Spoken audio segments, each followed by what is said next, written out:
नमस्कार दोस्तों, आप सभी का स्वागत है आपके अपने इस यूट्यूब चैनल गुरिया एकेडमी पर। दोस्तों, आप सभी को स्वतंत्रता दिवस की हार्दिक शुभकामनाएं। और दोस्तों, हमारा जो देश है भारत, ये 15 अगस्त 1947 को स्वतंत्र हुआ था, यानी आज़ाद हुआ था। और तब से लेकर आज 2022 तक आज हमने स्वतंत्रता दिवस की जो 75वीं वर्षगांठ मनाई है। इस वर्षगांठ की सभी को बहुत बहुत बधाइयाँ एवं सभी को हार्दिक शुभकामनाएं। तो दोस्तों, आज मैं लेकर आया हूँ पॉलिटिकल के कुछ मोस्ट इम्पॉर्टेंट क्वेश्चन। तो दोस्तों, लास्ट तक वीडियो में बने रहना है। अगर आपको ये वीडियो अच्छी लगे तो लाइक करना है, कमेंट करना है और ज़्यादा से ज़्यादा इस वीडियो को शेयर करना है। तो आज के जो पॉलिटिकल के जो क्वेश्चन है उनकी शुरुआत करते हैं आज के मोटिवेशनल कोड के साथ। तो आज का मोटिवेशनल कोड है, छू ले आसमां जमी की तलाश ना कर, छू ले आसमां जमी की तलाश ना कर, जी ले जिंदगी खुशी की तलाश ना कर, तकदीर बदल जाएगी खुद ही मेरे दोस्त, मुस्कुराना सीख ले वजह की तलाश ना कर। छू ले आसमां जमी की तलाश ना कर, जी ले जिंदगी खुशी की तलाश ना कर, तकदीर बदल जाएगी खुद ही मेरे दोस्त, मुस्कुराना सीख ले वजह की तलाश ना कर। तो दोस्तों, ये है आज का मोटिवेशनल कोड। तो चलिए शुरू करते हैं आज के पॉलिटिकल के कुछ महत्वपूर्ण प्रश्न। आज का फर्स्ट क्वेश्चन है, राज्यों के गवर्नर संविधान के अंतर्गत किसके प्रति अपने आचरण के लिए उत्तरदायी होते हैं। राज्यों के जो गवर्नर है ये संविधान के अंतर्गत किसके प्रति अपने आचरण के लिए उत्तरदायी होते हैं। तो इसका राइट आंसर होगा बी, राष्ट्रपति। जो राज्यों के गवर्नर है ये संविधान के अंतर्गत राष्ट्रपति के प्रति है, ये अपने आचरण के लिए उत्तरदायी होते हैं। और संविधान के भाग 6 में राज्य शासन के लिए प्रावधान दिया गया है। जो राज्य के शासन का प्रावधान है ये संविधान के भाग 6 में दिया गया है। और राज्यपाल की नियुक्ति है, जो राज्यपाल है, राज्यपाल की नियुक्ति राज्यों में तथा उपराज्यपालों की जो नियुक्ति है ये केंद्र शासित प्रदेशों में होती है। राज्यपाल की नियुक्ति राज्य में होती है एवं उपराज्यपाल की जो नियुक्ति है ये केंद्र शासित प्रदेशों में होती है। और राज्य की कार्यपालिका का प्रमुख राज्यपाल होता है। राज्य की जो कार्यपालिका है इसका प्रमुख जो है ये राज्यपाल होता है। नेक्स्ट क्वेश्चन पे चलते हैं।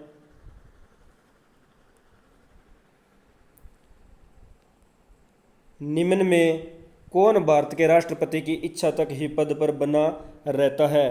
तो कौन है जो राष्ट्रपति की जी इच्छा तक अपने पद पर बना रहता है। तो इसका राइट आंसर होगा डी, राज्यपाल।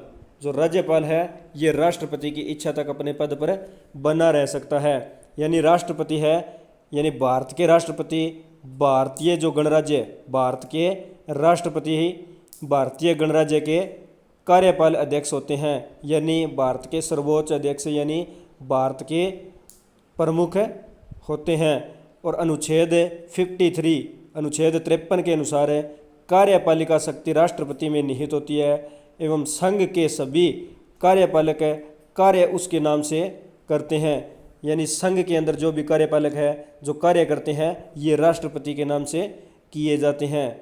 नेक्स्ट क्वेश्चन पे चलते हैं। राज्यपाल सोने के पिंजरे में निवास करने वाली चिड़िया के समतुल्य है, यह किसका कथन है। यानी राज्यपाल सोने के पिंजरे में निवास करने वाली चिड़िया है, यह कथन किसका है। तो इसका राइट आंसर होगा ए, सरोजनी नायडू का कथन है। तो सरोजनी नायडू ने कहा था कि राज्यपाल है ये सोने के पिंजरे में निवास करने वाली चिड़िया के सम्मान है। और दोस्तों, सरोजनी नायडू का जो जन्म है, सरोजनी नायडू का जन्म 13 फरवरी 1879 ईस्वी को हुआ था। सरोजनी नायडू का जन्म 13 फरवरी 1879 ईस्वी को हैदराबाद में हुआ था। और इनकी जो मृत्यु है, सरोजनी नायडू की जो मृत्यु है 15 मार्च 1949 ईस्वी को, 2 मार्च 1949 ईस्वी को सरोजनी नायडू की जो मृत्यु है ये इलाहाबाद के अंदर हुई थी। सरोजनी नायडू का जन्म की बात करें तो 13 फरवरी 1879 ईस्वी हैदराबाद, और मृत्यु 2 मार्च 1949 ईस्वी इलाहाबाद के अंदर हुई थी। नेक्स्ट क्वेश्चन पे चलते हैं। गवर्नर द्वारा जारी किया गया अध्यादेश किसके द्वारा मंजूर किया जाता है? गवर्नर के द्वारा जो अध्यादेश है जारी किया जाता है तो यह किसके द्वारा मंजूर किया जाता है? तो इसका राइट आंसर होगा बी, विधानमंडल। जो गवर्नर के द्वारा अध्यादेश जारी किया जाता है ये विधानमंडल के द्वारा मंजूर किया जाता है। अनुच्छेद 213 के अनुसार, अनुच्छेद 213 के अनुसार जब विधानमंडल है यानी जो राज्य विधानमंडल है की बैठक न हो, राज्य विधानमंडल की बैठक न हो रही हो तो राज्यपाल अध्यादेश जारी कर सकता है। यानी जो गवर्नर के द्वारा जो जारी किया जाता है, गवर्नर द्वारा जारी किया गया अध्यादेश है ये विधानमंडल के द्वारा मंजूर किया जाता है। अगर अनुच्छेद 213 के अनुसार जब राज्य विधानमंडल की बैठक न हो रही हो तब राज्यपाल है ये अध्यादेश को जारी करता है। नेक्स्ट क्वेश्चन पे चलते हैं। राज्यपाल द्वारा जारी किए गए अध्यादेशों पर कौन सी कार्यवाही आवश्यक होती है? राज्यपाल के द्वारा जारी किए गए अध्यादेशों पर कौन सी कार्यवाही है ये आवश्यक होती है? तो इसका राइट आंसर होगा सी, राज्य विधानमंडल की स्वीकृति। जो राज्य द्वारा जारी किए गए जो अध्यादेश है उन पर राज्य विधानमंडल की स्वीकृति है ये आवश्यक होती है। यानी भारतीय संविधान के अनुच्छेद 213 के अनुसार, अनुच्छेद 213 है ये राज्य के, भारतीय संविधान के अनुच्छेद 213 राज्य को उस स्थिति में अध्यादेश जारी करने का अधिकार देता है जब राज्य विधानसभा का सत्र नहीं चल रहा। अनुच्छेद 213 है तो राज्य को उस स्थिति में अध्यादेश जारी करने का अधिकार देता है जब विधानसभा का सत्र नहीं चल रहा हो। नेक्स्ट क्वेश्चन पे चलते हैं। राज्यपाल द्वारा जारी किए गए अध्यादेश कितने समय में स्वतः समाप्त हो जाता है? राज्यपाल द्वारा जो जारी किए गए अध्यादेश है ये कितने समय के अंदर स्वतः ही समाप्त हो जाते हैं? तो इसका राइट आंसर होगा ए, 6 सप्ताह है। यानी जो राज्यपाल अध्यादेश जारी करता है ये 6 सप्ताह के अंदर स्वतः ही समाप्त हो जाता है। यानी जो अध्यादेश है ये संसद के सदनों यानी राज्य विधानमंडल या राज्यपाल द्वारा प्रख्यापित किए जाते हैं। यानी अध्यादेश है ये संसद के सदनों यानी राज्यपाल या राज्यमंडल और राज्यपाल द्वारा प्रख्यापित आदेश के मामले में ये किए जाते हैं और ये 6 सप्ताह के दौरान लागू रह सकते हैं या 6 सप्ताह के दौरान है ये स्वतः समाप्त हो जाते हैं। नेक्स्ट क्वेश्चन पे चलते हैं। राष्ट्रीय विकास परिषद की बैठक में राज्य का प्रतिनिधित्व कौन करता है? जो राष्ट्रीय विकास परिषद है इसकी बैठक के अंदर जो राज्य का प्रतिनिधित्व है कौन करता है? तो इसका राइट आंसर होगा ए, मुख्यमंत्री है। मुख्यमंत्री राष्ट्रीय विकास परिषद की जो बैठक होती है इसके अंदर प्रतिनिधित्व करते हैं। और बात करें राष्ट्रीय विकास परिषद की तो राष्ट्रीय जो विकास परिषद है इसका गठन 1952 ईस्वी के अंदर हुआ था, 1952 ईस्वी में किया गया था। और इसका गठन प्रथम पंचवर्षीय योजना में भारत सरकार की कार्यकारिणी सिफारिश के बाद किया गया था। नेक्स्ट क्वेश्चन पे चलते हैं। राज्यों के मुख्यमंत्री, राज्य के जो मुख्यमंत्री ये होते हैं तो इनको किस प्रकार किया जाता है? तो इसका राइट आंसर होगा ए, नियुक्त होते हैं। जो राज्यों के मुख्यमंत्री है ये नियुक्त होते हैं। तो अनुच्छेद 164 के अनुसार, अनुच्छेद 164 में दिया गया है कि विधानसभा में बहुमत दल के नेता के रूप में मुख्यमंत्री की नियुक्ति के लिए राज्यपाल है ये जिम्मेवार होता है और राज्यपाल अपने व्यक्तित्व विवेक का उपयोग गठबंधन सरकार में से मुख्यमंत्री की नियुक्ति के लिए कर सकता है। नेक्स्ट क्वेश्चन पे चलते हैं। राज्य के गवर्नर को कौन शपथ दिलाता है? राज्य के गवर्नर को कौन शपथ दिलाता है? तो इसका राइट आंसर होगा बी, उस राज्य का मुख्य न्यायाधीश। जिस राज्य के गवर्नर को जो शपथ दिलानी होती है तो उसी राज्य का जो मुख्य न्यायाधीश है ये उस राज्य के गवर्नर यानी राज्यपाल को शपथ दिलाता है। और राज्यपाल को पद की गोपनीयता की शपथ राज्य के उच्च न्यायालय के मुख्य न्यायाधीश द्वारा दिलवाई जाती है। और भारतीय संविधान के अनुच्छेद 159 159 में राज्यपाल के शपथ ग्रहण का प्रावधान है। अगर पूछ लिया जाए कि कौन से अनुच्छेद में राज्यपाल के शपथ ग्रहण का प्रावधान दिया गया है, तो भारतीय संविधान के जो अनुच्छेद 159 है, इसमें राज्यपाल के लिए शपथ ग्रहण का प्रावधान दिया गया है। और बात करें राज्यपाल, तो राज्यपाल का जो पद है ये कनाडा देश के संविधान से लिया गया है। और राज्यपाल की नियुक्ति भारत के राष्ट्रपति द्वारा की जाती है। नेक्स्ट क्वेश्चन पे चलते हैं। राज्यपाल का पद गाड़ी के पांचवें पहिए के समान है, यह किसने कहा था? यानी राज्यपाल का पद गाड़ी के पांचवें पहिए के समान बनकर रह गया था, यह किसने कहा? तो ये इसका राइट आंसर ए यानी नेहरू युग, जो नेहरू युग था इसके अंदर कहा गया था कि राज्यपाल का पद है ये गाड़ी के पहिए के समान बनकर रह गया है। और ये क्यों कहा गया था? क्योंकि 1952 से लेकर 1964 ईस्वी तक राज्यपाल को सिर्फ आवश्यक समय के लिए याद किया जाता था। 1952 से 1964 यानी इन 12 साल के अंतर में राज्यपाल को सिर्फ आवश्यक समय के लिए याद किया जाता था। इसलिए कहा गया था कि जो राज्यपाल का पद है ये गाड़ी के पांचवें पहिए के समान बनकर रह गया है। नेक्स्ट क्वेश्चन पे चलते हैं। मध्य प्रदेश के प्रथम मुख्यमंत्री थे, मध्य प्रदेश के प्रथम मुख्यमंत्री थे, तो इसका राइट आंसर होगा बी रविशंकर शुक्ल। रविशंकर शुक्ल है ये मध्य प्रदेश के प्रथम मुख्यमंत्री रहे थे। और रविशंकर शुक्ल है ये 1 नवंबर 1956 से लेकर 31 दिसंबर 1956 ईस्वी तक मध्य प्रदेश के मुख्यमंत्री रहे थे। और बात करें वर्तमान की, तो वर्तमान में जो मध्य प्रदेश के मुख्यमंत्री की बात करें तो वर्तमान में मध्य प्रदेश के नेक्स्ट क्वेश्चन पे चलते हैं।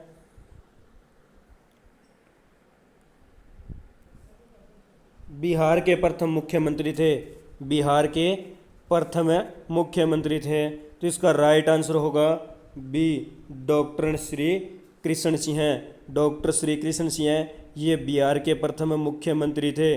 और ये बिहार के मुख्यमंत्री के रूप में 1946 से लेकर 1961 तक इन्होंने शासन किया था, यानी मुख्यमंत्री के पद पर रहे थे। और बात करें प्रथम महिला मुख्यमंत्री की, तो बिहार की प्रथम महिला मुख्यमंत्री राबड़ी देवी थी। और राबड़ी देवी है ये मुख्यमंत्री के पद पर, राबड़ी देवी मुख्यमंत्री के पद पर 25 जुलाई 1997 को मुख्यमंत्री का पदभार ग्रहण किया था या मुख्यमंत्री बनी थी। और वर्तमान मुख्यमंत्री की बात करें तो बिहार के वर्तमान मुख्यमंत्री है नीतीश कुमार। नेक्स्ट क्वेश्चन पे चलते हैं। उत्तर प्रदेश की प्रथम महिला मुख्यमंत्री कौन थी? उत्तर प्रदेश की प्रथम महिला मुख्यमंत्री कौन थी? तो इसका राइट आंसर होगा डी सुचेता कृपलानी। जो सुचेता कृपलानी है ये उत्तर प्रदेश की प्रथम महिला मुख्यमंत्री थी। और सुचेता कृपलानी है ये 2 अक्टूबर 1963 ईस्वी को मुख्यमंत्री बनी थी। उत्तर प्रदेश की पहली मुख्यमंत्री सुचेता कृपलानी 2 अक्टूबर 1963 ईस्वी को बनी थी। नेक्स्ट क्वेश्चन पे चलते हैं। निम्न में से किस मुख्यमंत्री का सबसे अधिक कार्यकाल रहा है? तो ऐसे कौन से जो मुख्यमंत्री है जिनका कार्यकाल सबसे अधिक रहा है? तो इसका राइट आंसर होगा सी ज्योति बसु। ज्योति बसु है ये पश्चिम बंगाल के मुख्यमंत्री थे और इनका कार्यकाल है ये सर्वाधिक रहा है। और जो सर्वाधिक कार्यकाल रहा है तो इन्होंने पश्चिम बंगाल में 21 जून 1977 से लेकर 5 नवंबर 2000 तक शासन किया था। यानी 21 जून 1977 से लेकर 5 नवंबर 2000 तक मुख्यमंत्री के पद पे रहे थे। और बात करें पश्चिम बंगाल के वर्तमान मुख्यमंत्री की, तो वर्तमान में पश्चिम बंगाल की मुख्यमंत्री है ममता बनर्जी। नेक्स्ट क्वेश्चन पे चलते हैं। किसको समाप्त किया जा सकता है पर भंग नहीं? तो किसको है जो समाप्त किया जा सकता है पर भंग नहीं किया जा सकता? तो इसका राइट आंसर है विधान परिषद, यानी बी आंसर इसका सही है। तो विधान परिषद को समाप्त किया जा सकता है पर इसे भंग नहीं किया जा सकता। संविधान के अनुच्छेद 169, 171 के फर्स्ट और 171 के सेकंड, यानी अनुच्छेद 169, 171 फर्स्ट और 171 सेकंड में विधान परिषद के गठन का प्रावधान दिया गया है। और किसी भी राज्य की विधान परिषद को राज्य विधानसभा की सिफारिश पर संसद द्वारा बनाया जाता है एवं संसद के द्वारा ही समाप्त किया जाता है, पर विधान परिषद को भंग नहीं किया जा सकता। नेक्स्ट क्वेश्चन पे चलते हैं। विधान परिषद को समाप्त करने वाला आखिरी राज्य कौन सा है? विधान परिषद को समाप्त करने वाला आखिरी राज्य है ये कौन सा है? तो इसका राइट आंसर होगा ए तमिलनाडु। तमिलनाडु राज्य है, इसने विधान परिषद को ख़त्म किया था यानी समाप्त किया था। और तमिलनाडु के द्वारा जो विधान परिषद समाप्ति है ये 1986 ईस्वी के अंदर की गई थी, यानी 1986 ईस्वी में विधान परिषद को समाप्त किया गया। एवं 2010 ईस्वी के अंदर तमिलनाडु के द्वारा विधान परिषद को पुनः शुरू करने के लिए प्रस्ताव पारित किया गया था। नेक्स्ट क्वेश्चन पे चलते हैं। राज्य के विधान परिषद के कितने सदस्य विधानसभा द्वारा चुने जाते हैं? राज्य के विधान परिषद के कितने सदस्य विधान परिषद के द्वारा जो है विधानसभा के द्वारा चुने जाते हैं? तो इसका राइट आंसर होगा बी, यानी एक तिहाई जो सदस्य है ये राज्य विधानसभा के जो है विधानसभा द्वारा चुने जाते हैं। यानी सदस्यों की संख्या है ये 40 से कम नहीं हो सकती, कम से कम 40 जो है ये सदस्यों की संख्या रह सकती है। 40 से कम जो है विधान परिषद के अंदर सदस्य नहीं हो सकते। नेक्स्ट क्वेश्चन पे चलते हैं। वह राज्य जहाँ विधान परिषद नहीं है, वह राज्य जहाँ विधान परिषद नहीं है, इसका राइट आंसर होगा बी, यानी राजस्थान एक ऐसा राज्य है जहाँ पर विधान परिषद नहीं है। और बात करें विधान परिषदों की, तो भारत के अंदर 6 राज्यों में विधान परिषद पाई जाती है। भारत के 6 राज्यों में विधान परिषद पाई जाती है और ये 6 राज्य आंध्र प्रदेश, बिहार, कर्नाटक, महाराष्ट्र, तेलंगाना और उत्तर प्रदेश, इन 6 राज्यों में विधान परिषद पाई जाती है। एवं इसके अलावा असम और ओडिशा में विधान परिषद बनाने को भारत सरकार ने मंजूरी दी है। अगर पूछ लिया जाए कौन से 2 राज्यों में विधान परिषद विधान परिषद को मंजूरी मिली है, तो असम एवं ओडिशा राज्य के अंदर भारत सरकार के द्वारा विधान परिषद बनाने की मंजूरी मिली है। नेक्स्ट क्वेश्चन पे चलते हैं। संविधान के प्रावधानों के अनुसार निम्न में से किसको समाप्त किया जा सकता है? संविधान के जो प्रावधान है इसके अनुसार निम्न में से किसको समाप्त किया जा सकता है? तो इसका राइट आंसर होगा ए, विधान परिषद। तो संविधान के प्रावधानों के अनुसार विधान परिषद को समाप्त किया जा सकता है। नेक्स्ट क्वेश्चन पे चलते हैं। निम्न में से किस राज्य में द्विसदनात्मक विधायिका नहीं है? तो किस राज्य के अंदर द्विसदनात्मक है ये विधायिका नहीं है? तो इसका राइट आंसर होगा सी, यानी राजस्थान राज्य के अंदर द्विसदनात्मक विधायिका नहीं है। और राजस्थान राज्य की बात करें तो इसमें 1 सदनीय विधानमंडल है, यानी 1 सदनीय विधानमंडल है। और जो ये विधानमंडल है यह राज्य की राजधानी जयपुर में स्थित है। नेक्स्ट क्वेश्चन पे चलते हैं। निम्न में से किस प्रदेश में विधान परिषद नहीं है? तो कौन सा ऐसा प्रदेश है जहाँ पर विधान परिषद नहीं है? इसका राइट आंसर होगा बी, उत्तराखंड। तो उत्तराखंड में विधान परिषद नहीं है। नेक्स्ट क्वेश्चन पे चलते हैं। निम्न में से कहाँ विधानसभा का अस्तित्व नहीं है? तो ऐसा कौन सा राज्य है या केंद्र शासित प्रदेश है जहाँ पर विधानसभा का अस्तित्व नहीं है? इसका राइट आंसर होगा बी, लक्षद्वीप है। तो लक्षद्वीप में विधानसभा का अस्तित्व नहीं है। नेक्स्ट क्वेश्चन पे चलते हैं। विधानसभा अध्यक्ष अपना त्यागपत्र किसको देता है? विधानसभा जो अध्यक्ष है ये अपना त्यागपत्र किसको देता है? इसका राइट आंसर होगा बी, विधानसभा उपाध्यक्ष को। यानी विधानसभा जो अध्यक्ष है ये अपना त्यागपत्र विधानसभा उपाध्यक्ष को देता है। और अगर बात करें विधानसभा यानी उपाध्यक्ष की, तो उपाध्यक्ष है ये अपना त्यागपत्र विधानसभा के अध्यक्ष को देता है, यानी हस्ताक्षर सहित अपने पद को त्याग सकता है। नेक्स्ट क्वेश्चन पे चलते हैं।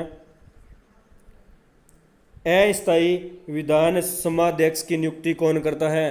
अस्थायी विधान समाध्यक्ष है या अस्थायी विधान समा नहीं, ये सभाध्यक्ष है। विधानसभा अध्यक्ष की जो नियुक्ति है ये कौन करता है? तो इसकी नियुक्ति राइट आंसर ए, राज्यपाल। अस्थायी जो विधानसभा अध्यक्ष है इसकी नियुक्ति राज्यपाल के द्वारा की जाती है। नेक्स्ट क्वेश्चन पे चलते हैं।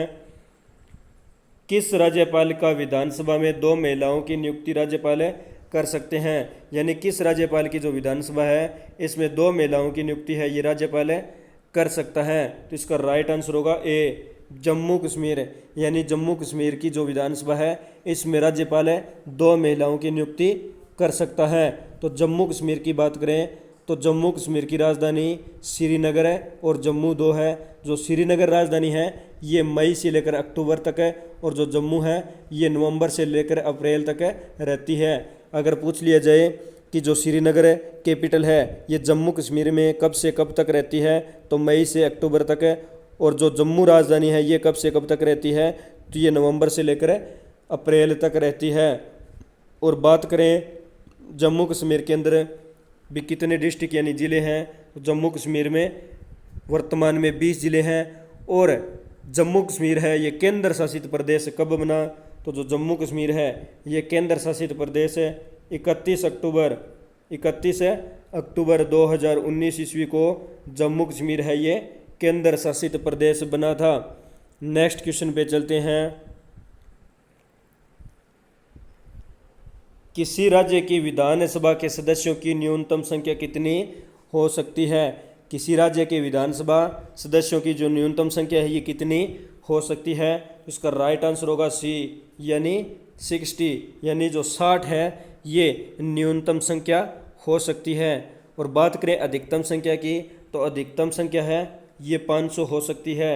यानी किसी राज्य की जो विधानसभा है इसमें सदस्यों की न्यूनतम संख्या 60 है एवं अधिकतम संख्या है ये 500 हो सकती है। और विधानसभा सदस्यों को, जो विधानसभा के सदस्य होते हैं इन्हें एमएलए कहा जाता है। विधानसभा के सदस्यों को एमएलए कहा जाता है। नेक्स्ट क्वेश्चन पे चलते हैं। भारत सरकार का प्रमुख विधि अधिकारी कौन है? भारत सरकार का प्रमुख विधि अधिकारी कौन है? इसका राइट आंसर होगा बी, भारत के जो न्यायवादी है ये भारत सरकार के प्रमुख विधि अधिकारी है। और राष्ट्रपति उच्चतम न्यायालय का न्यायाधीश नियुक्त होने के लिए, राष्ट्रपति है ये उच्चतम न्यायालय का न्यायाधीश नियुक्त होने के लिए अर्हत यानी व्यक्ति को भारत का न्यायवादी नियुक्त करता है। और अनुच्छेद 76 में ये पद जो है इनका प्रावधान दिया गया है। यानी भारत के न्यायवादी का जो बात करें तो अनुच्छेद 76 के अंदर इसका प्रावधान दिया गया है, यानी ये पद प्रदान किया गया है। नेक्स्ट क्वेश्चन पे चलते हैं। मुख्य सतर्कता आयुक्त की नियुक्ति कौन करता है? मुख्य सतर्कता आयुक्त इसकी नियुक्ति कौन करता है? तो इसका राइट आंसर होगा डी, राष्ट्रपति है ये मुख्य सतर्कता आयुक्त की नियुक्ति करते हैं। और बात करें मुख्य सतर्कता आयुक्त यानी इस आयोग में एक अध्यक्ष एवं 2 सतर्कता आयुक्त होते हैं। जो मुख्य सतर्कता आयुक्त है इस आयोग के अंतर्गत एक अध्यक्ष होता है एवं 2 सतर्कता आयुक्त होते हैं, जिनकी नियुक्ति है ये राष्ट्रपति के द्वारा 3 सदनीय समिति की सिफारिश पर की जाती है। और इनका कार्यकाल की बात करें तो जो मुख्य सतर्कता आयुक्त है इनके सदस्यों का कार्यकाल 4 वर्ष का होता है। नेक्स्ट क्वेश्चन पे चलते हैं। जिला कलेक्टर किस अधिकारी के अधीनस्थ कार्य करते हैं। जो जिला कलेक्टर है ये किस अधिकारी के अधीनस्थ होकर कार्य करते हैं? तो इसका राइट आंसर होगा बी संभाग युक्त। और संभाग युक्त को कमिश्नर के नाम से जाना जाता है। संभाग युक्त को कमिश्नर के नाम से जाना जाता है। यानी जो जिला कलेक्टर है ये संभाग युक्त यानी कमिश्नर के अधीनस्थ होकर कार्य करते हैं। और जो जिला कलेक्टर है, जिला कलेक्टर राजस्व प्रशासन के मुख्य अधिकारी होते हैं। राजस्व प्रशासन के मुख्य अधिकारी होते हैं और यह पंजीकरण कार्य के लिए जिला निर्वाचन अधिकारी और रजिस्ट्रार के रूप में कार्य करते हैं। नेक्स्ट क्वेश्चन पे चलते हैं। भारत सरकार के सर्वोच्च शासकीय अधिकारी कौन हैं? भारत सरकार के सर्वोच्च शासकीय अधिकारी कौन हैं? तो इसका राइट आंसर होगा बी भारत के मंत्रिमंडलीय जो सदस्य हैं यानी सचिव, भारत के मंत्रिमंडलीय सचिव है, ये भारत सरकार के सर्वोच्च शासकीय अधिकारी है। यानी भारत के कैबिनेट सचिव भारत के सर्वोच्च कार्यकारी अधिकारी एवं वरिष्ठ सरकारी अधिकारी होते हैं। तो दोस्तों आज हमने इंडियन पॉलिटिकल के मोस्ट इम्पोर्टेंट क्वेश्चनों के बारे में डिस्कस किया। दोस्तों अगर आपको ये वीडियो अच्छी लगी तो लाइक करना, कमेंट करना, ज़्यादा से ज़्यादा इस वीडियो को शेयर करना और अपने इस चैनल गुरिया एकेडमी को सब्सक्राइब करना, बेल आइकन को प्रेस करना ताकि नोटिफिकेशन आपको समय समय पर मिलता रहे। मिलते हैं नेक्स्ट वीडियो में। धन्यवाद दोस्तों। जय हिंद, जय भारत।